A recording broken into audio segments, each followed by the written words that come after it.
Okay, so you sent us some really interesting stuff this week. It was from a Q&A, Yeah. right? All about these hypnotherapy sessions. That's right. Yeah, exploring the different kinds. And something that, really jumped out at me was this difference they talked about between, what was it, ad persona sessions, Mm-hmm. Ad persona for personal issues. right, for helping someone with their own stuff. Yeah, And then these other ones, investigative sessions, which are more about gathering information exactly. Information gathering is the main goal there. and diving into it. The big question that popped up for me, and I bet for a lot of listeners too, is, well, if the information you get in hypnosis can be kind of influenced or maybe contaminated is the word they used. Yeah, contamination is a key concept. So if it can be contaminated, then what's the point? What's the actual value? That's the million-dollar question, isn't it? It's the fascinating puzzle here. If it's not a perfect mirror of reality, what can we actually get from it? So yeah, our goal in this deep dive is really to unpack these two approaches, ad persona versus investigative, and see how they each offer value in their own way. Okay. And you might be surprised, actually. Even information that isn't, perfectly clean can still be incredibly useful in both contexts. All right, let's get into that. So starting with the ad persona ones, from what I understood, the main thing isn't getting like a perfect fact-checked account of events. No, not at all. It's more about helping the client, the person, resolve some kind of personal problem they're dealing with. Precisely. With ad persona, you're not primarily worried about whether every single detail is, objectively accurate. What matters more, what's really interesting, is how the information connects to what the source called the esoteric root of the client's issue. The esoteric root, Okay. like the underlying cause, but maybe on a deeper level. Yeah, think of it as the core energetic pattern, or maybe the informational blueprint behind the problem they're experiencing. Okay, that helps. It reminds me of that analogy they used about maybe seeing some kind of entity. Yes. Like maybe it had 3 fingers, maybe 4, Yeah. or its skin looked green, but maybe it was actually gray, things like that. Exactly. Those specific details, 3 fingers, 4 fingers, green skin, gray skin, they aren't the crucial part. So what is the crucial part then? It's about finding and dealing with the underlying mechanism of interference. That's the term they use. Mechanism of interfering. Right. The images, the story that comes up in the session. Yeah. It's all a powerful way to get at that fundamental mechanism and work with it. So it's less about proving something happened exactly like that and more about using whatever comes up, however it gets filtered through the person, using that to help their own deeper mind, their subconscious, understand the problem and fix it. That's it. It's about helping the client achieve some kind of therapeutic shift. The focus is internal. Okay. Not about getting some kind of perfect historical record in that moment. No, not an ad persona. But when we switch over to investigative sessions, the whole game changes. The objective is totally different. Right, because the main goal is to understand something or gather info about something specific. Exactly. You're investigating. You want to learn about phenomenon X or event Y. So in that situation, getting information that's cleaner or purer, closer to actual reality, that suddenly becomes really important. Absolutely essential. If you're trying to understand something objectively, the closer your data is to the real thing, the better. More reliable, more valuable. Oh. So for investigative sessions, trying to clean up the information, to purify it somehow, that is a major goal, which is the complete opposite of the ad persona approach. Which brings us neatly to this fundamental problem that the source material tackles head on. Information contamination. The big challenge. It seems like it's just unavoidable. Like it affects both kinds of sessions no matter what you're trying to do. That's the reality of it, yeah. Information you get through hypnosis is almost never, maybe never, completely pure. It's always influenced somehow. And why is that? What makes it get contaminated?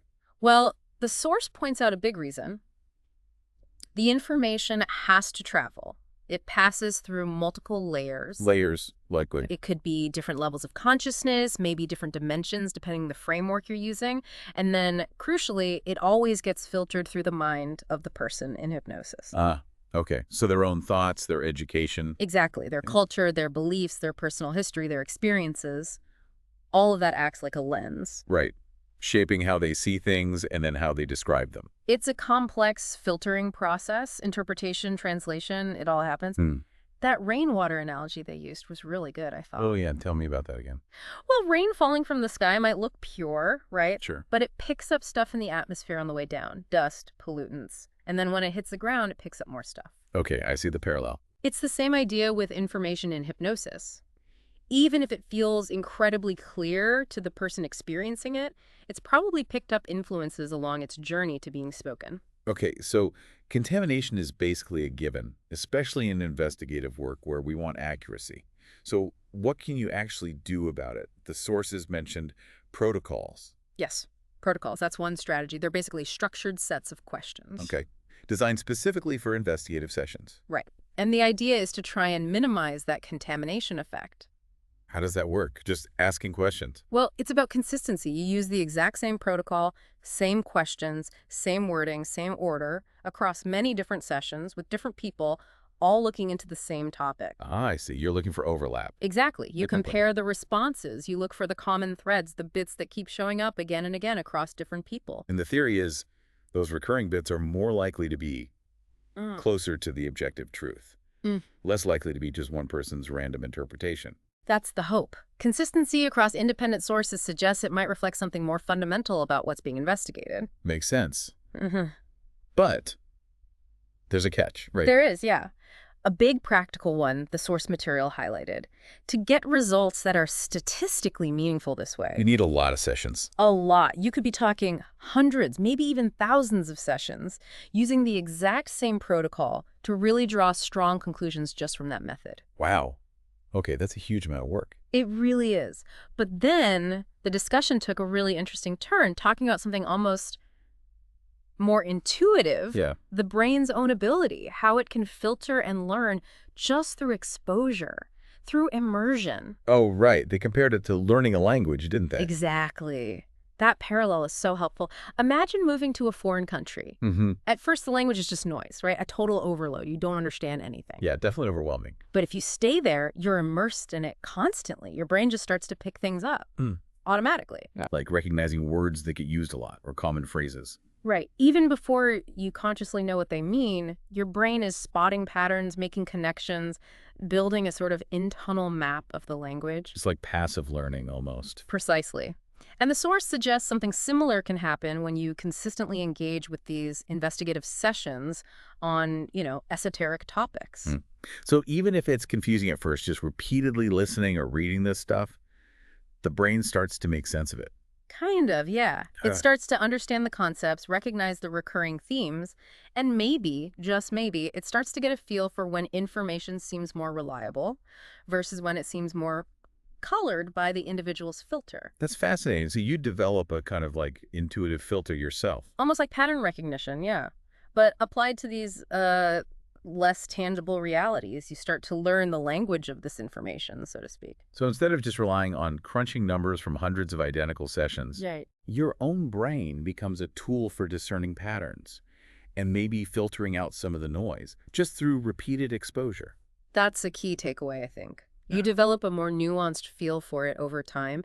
You start spotting connections.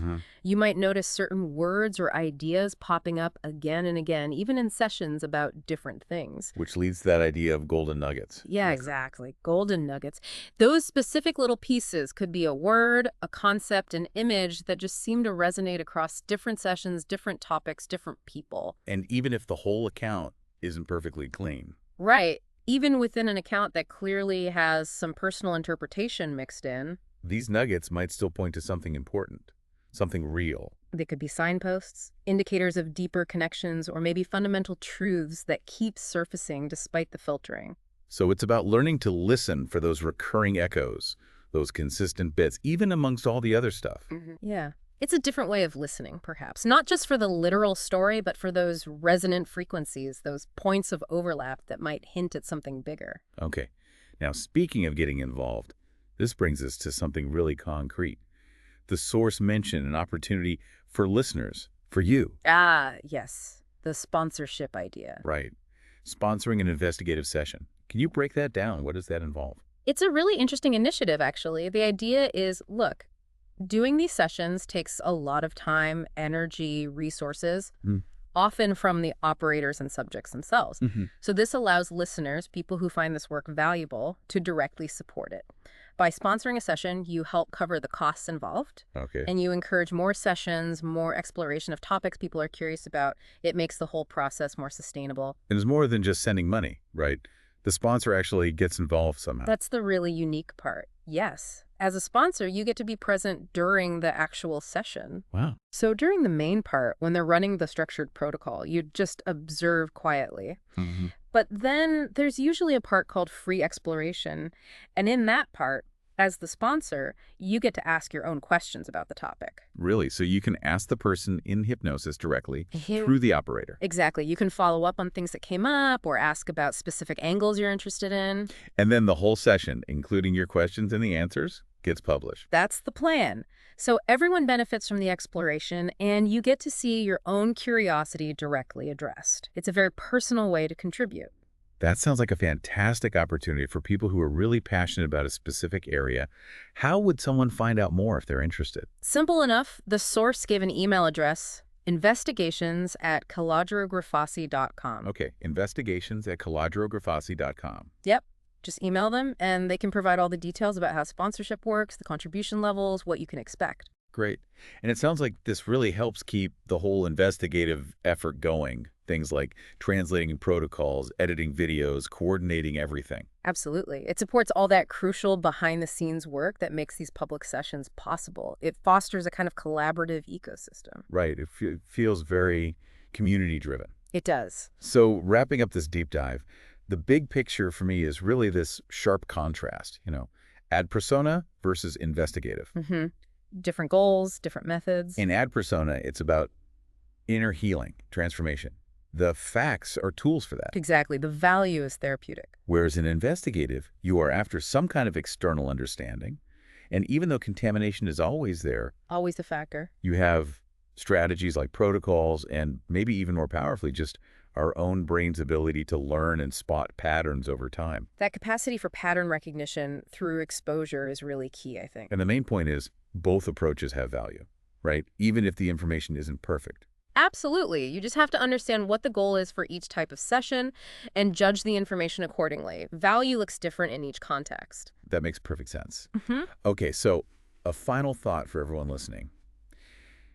Think about this idea of information influence, contamination filtering. Mm-hmm. How does that apply elsewhere in your life? The news you read, stuff on social media, even just conversations you have day to day. Yeah, how much is truly raw data and how much is being shaped before it even gets to you or shaped by you as you receive it? Exactly. What filters are at play, consciously or unconsciously? It's definitely something to chew on. It really makes you think about knowledge itself and how we construct our understanding of the world. For sure. And listen, if that sponsorship idea sparked your interest, Yeah. if you want to get more directly involved in the investigative side, Don't hesitate to reach out. yeah, drop an email to investigations@calogerogrifasi.com. Sounds like a unique way to dive even deeper. It really does. It's a chance to actively participate in this ongoing exploration. Well, this has been really enlightening. Feels like we covered a lot, but also just opened up more questions, Often the way with these topics. Always more to explore. Definitely. Looking forward to the next one. Thanks, everyone, for tuning in. Thanks for listening.